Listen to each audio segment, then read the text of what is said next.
And Professor David Blake said with the uncertainty now behind it, the nation was in a fantastic place to capitalize on all the benefits of standing outside the bloc. The professor of economics at City, University of London was speaking after the publication of the new Deloitte Chief Financial Officer (CFO) survey, which indicated more than half of UK finance chiefs said they have also seen a full recovery in demand for their businesses, or expect to by the end of the year.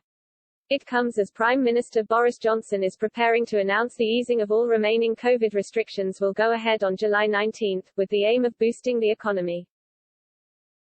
Meanwhile, roughly 76% also said they expect to see increases in hiring over the year ahead, with expectations for both recruiting and spending at their highest levels in almost 7 years.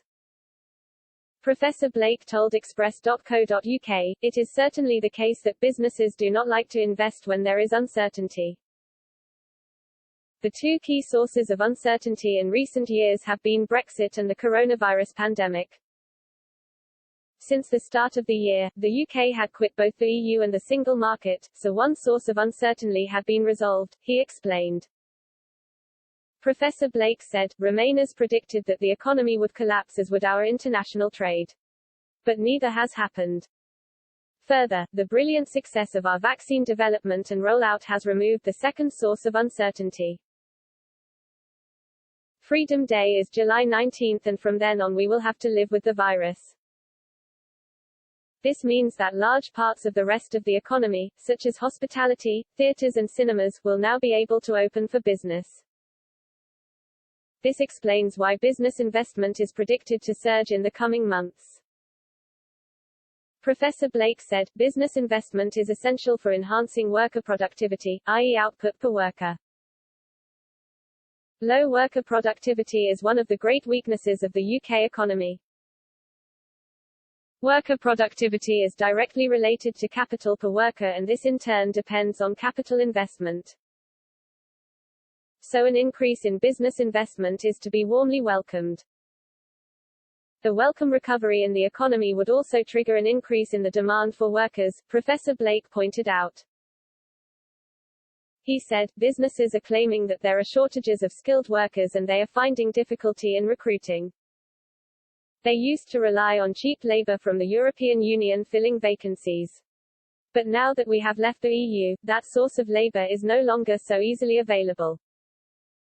It was precisely because of the ready availability of EU workers that businesses did not need to train young British workers via apprenticeships," Professor Blake pointed out.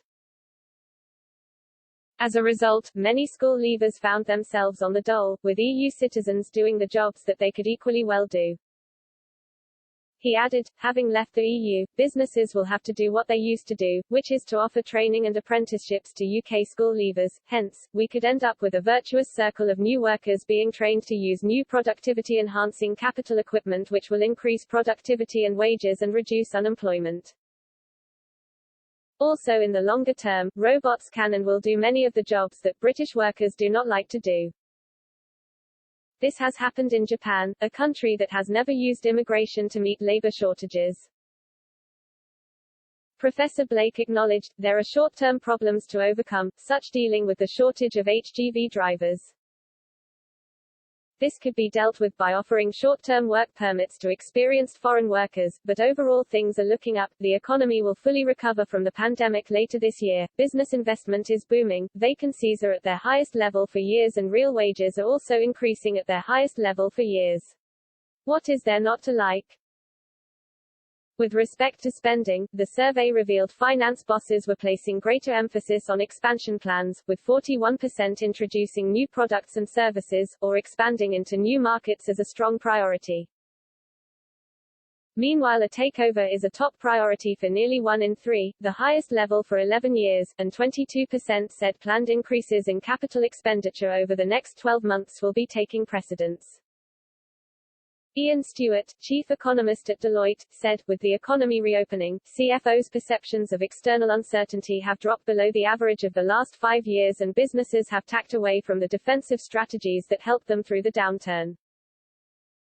The pandemic, like all major shocks, will reshape the economy and we are likely to see years of normal growth compressed into just a few months. Indeed, 8 in 10 CFOs believe that productivity will run higher in the wake of the pandemic. That offers the hope of a more comprehensive recovery than after the global financial crisis.